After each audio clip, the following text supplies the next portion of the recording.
tadi disebutkan oleh paman Anda, Pak Rustam, bahwa Anda mengatakan Pak, mati itu sakit.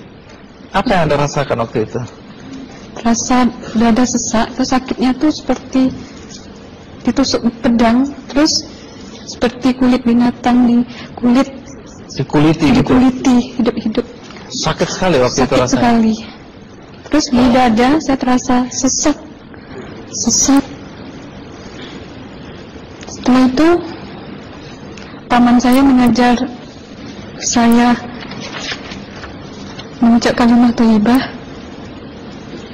terus mengucap dua kalimat syahadat, asyhadu an la ilaha illallah wa asyhadu anna muhammadar rasulullah.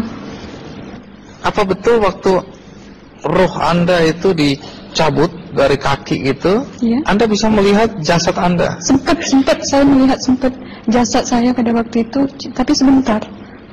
Setelah itu saya dibawa pergi oleh dua orang malaikat ini. Dan pada waktu itu saya ingin ketemu sama ayah saya. Kebetulan ayah saya sudah meninggal.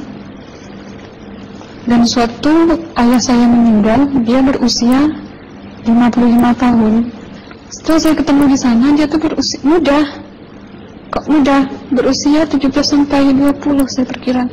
Anda sempat ngobrol dengan ayah? Sempat. Apa yang Anda sampaikan? Waktu itu ayah nangis. Ayah saya bilang, kenapa kamu kesini nak? Pulanglah. Di rumah tidak ada orang. Kasihan lihat ibumu dan adik-adikmu. Tidak ayah, janjiku sama Allah sudah sampai. Dan pada waktu itu ayah saya menangis. Lalu apa yang dia ucapkan? Diam aja dia. Terus hilang. Kembali ke malaikat tadi, bentuk yang Anda lihat seperti apa malaikat ini? Dia ini laki-laki, tapi mukanya sama semua. Berapa malaikat? Dua. Iya. Fisiknya seperti apa? Seperti berserban, berpakaian ihram, mukanya sama. Wajahnya seperti apa? Wajahnya sulit saya gambarkan. Yang jelas dia ini sama, dua-dua itu sama rupanya. Apakah ada ucapan dari dua sosok yang Anda anggap malaikat itu? Ada. Apa kata mereka? Waktu itu saya mengalami perjalanan spiritual. Saya disoal oleh malaikat itu dengan sebutan ma ayyutuka, siapa Tuhanmu, katanya. Waktu itu ruh saya menjawab, Tuhanku adalah Allah. Siapa pemimpinmu? Pemimpinku adalah Nabi Muhammad Sallallahu Alaihi Wasallam. Mana kiblatmu? Kiblatku adalah Ka'bah. Siapa kedua orang tuamu? Siapa saudara maramu? Terus saya diperjalankan.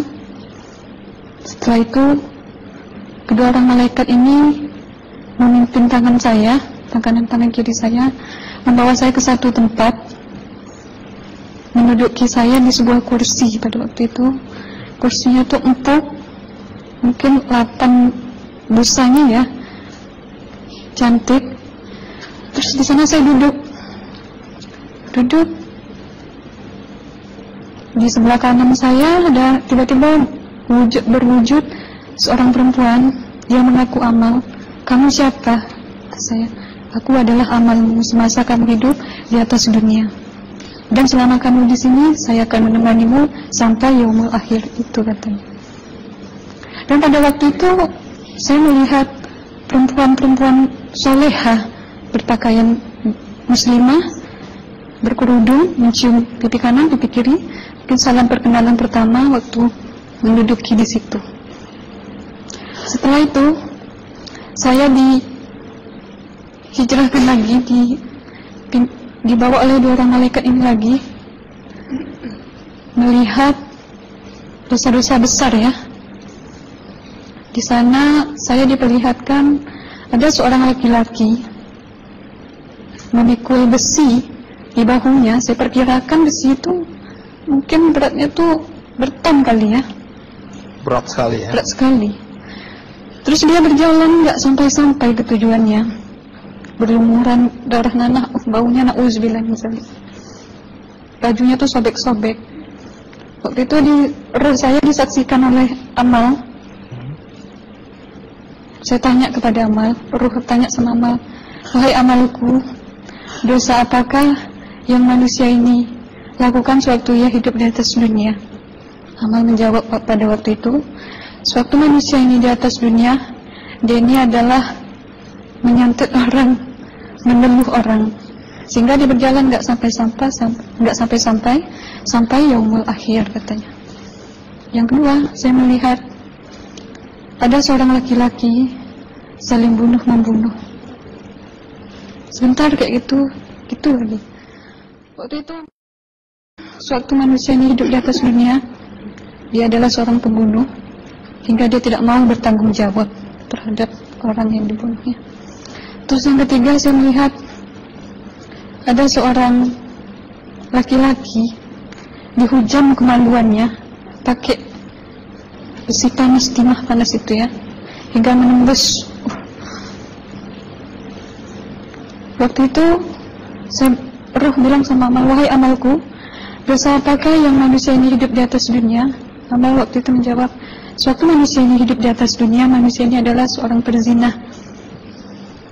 Setelah itu saya melihat ada seorang laki-laki disebati oleh rotan. Rotannya itu menyebati kulitnya tuh hingga lepas daging sama kulitnya. Itu Amal menjawab, sewaktu manusia ini hidup di atas dunia, dia ini tidak pernah sholat Islam, hingga waktu matinya pun dia tidak mengucap 2 kali syahadat.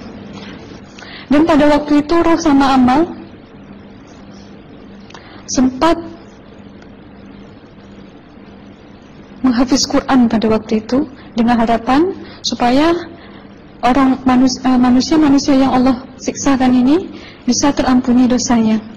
Jadi masih sempat waktu itu ya? Iya, roh sama Amal yang menghafiz Quran, bertahzim, bersalawat, baca ayat 1000 dinar, membaca Yasin. Tapi sayang, bahkan tambah banyak Allah tidak mengampuni dosa-dosa mereka, sayangnya. Setelah itu, akhirnya yang terakhir kali berzikir. Zikir saya pada waktu itu, subhanallah, walhamdulillah, wala ilaha illallah, wallahu akbar, la haula wala quwwata illa billahil aliyyil azim. Sekuat-kuatnya nada saya berteriak. Tiba-tiba saya merasakan detik jantung ya. Waktu itu mungkin paman saya yang menyaksikan. Itu saya koma. Disitulah sebenarnya Anda kembali ke jasad ya? Iya, benar. Jadi banyak sekali Anda menyaksikan kejadian-kejadian di alam sana ya. Nah, menarik karena waktu kami menghubungin Mbak Aslina, pada dasarnya Mbak Aslina keberatan menceritakan kembali kisahnya. Tapi kalau toh akhirnya Anda mau sampai di sini dan Anda sudah bercerita, apa harapan Anda pada orang-orang yang mendengarkan kisah ini? Ya, harapan saya pertama, ya lebih banyak menyambut puasa ya, lebih banyak mendekat diri aja sama Allah, perbanyakkan amalan soleh, perbanyakkan zikir, perbanyakkan sholawat, baca Quran, dan sebagainya. Itu harapan Anda ya? Iya. Baik, terima kasih Mbak Aslina ya, sudah datang dari Bengkalis untuk menceritakan kisah ini.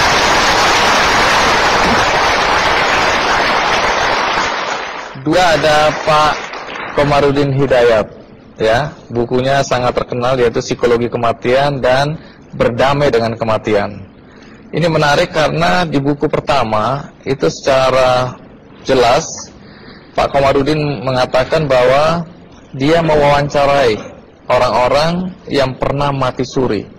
Nah, boleh tahu apa yang Anda temukan dari pengalaman mewawancarain orang-orang yang pernah mati suri?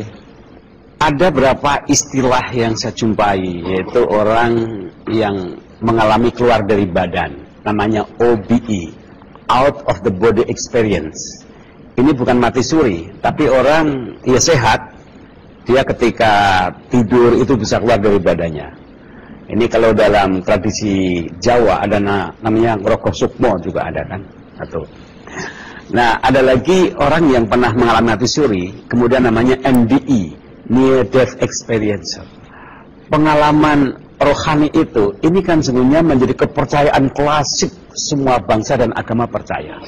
Dan agama juga mengatakan bahwa dalam diri kita itu, kehidupan yang primer, itu kan kehidupan rohani, yang ada dalam jasmani. Nah, pengalaman mati suri ini sungguhnya hanya memperkuat saja keyakinan agama manapun juga. Nah, kemudian, cerita-cerita ini secara ilmiah sudah dibuktikan, tapi sudah juga diingkari. Nah, berapa hal yang orang pernah saya wawancarai. Satu, bahwa rohani ketika keluar dari badan ini ibarat flash disk, ya, atau rekaman. Maka kemudian ketika roh di sana itu akan kelihatan semua rekamannya. Jadi rekaman atas amalnya, perbuatannya. Sebenarnya badan ini kan merekam kan. Kalau untuk membuktikan bahwa kita merekam, itu tidak usah sampai mati pun kita bisa membuktikan bahwa tubuh, lidah itu merekam semuanya. Nah, ketika rekamannya itu bagus, maka kemudian akan memberikan satu fasilitas yang nyaman, yang indah sekali. Seperti yang diceritakan mungkin saudari Aslina itu. Tapi sebaliknya, kalau rekamannya itu negatif, maka pengalaman rohaninya itu juga sengsara. Ibarat orang mimpi. Ketika mimpi sebelumnya itu indah hidupnya, maka mimpinya akan indah.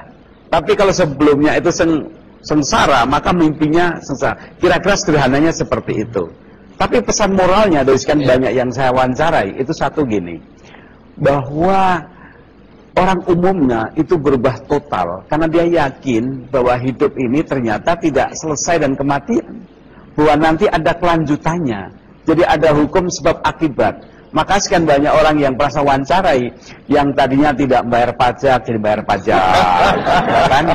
Dan orang-orang yang merasa menang perkara karena nipu orang, dia kemudian dia malu, dia bertobat, sehingga berusaha dia untuk selalu membuat rekaman kebaikan untuk hidupnya. Nah, ini bagi saya itu believe it or not, tapi ternyata sekian banyak orang yang saya wawancarai itu betul-betul berubah hidupnya. Luar biasa. Ya. Oh, terima kasih Mas Khalid.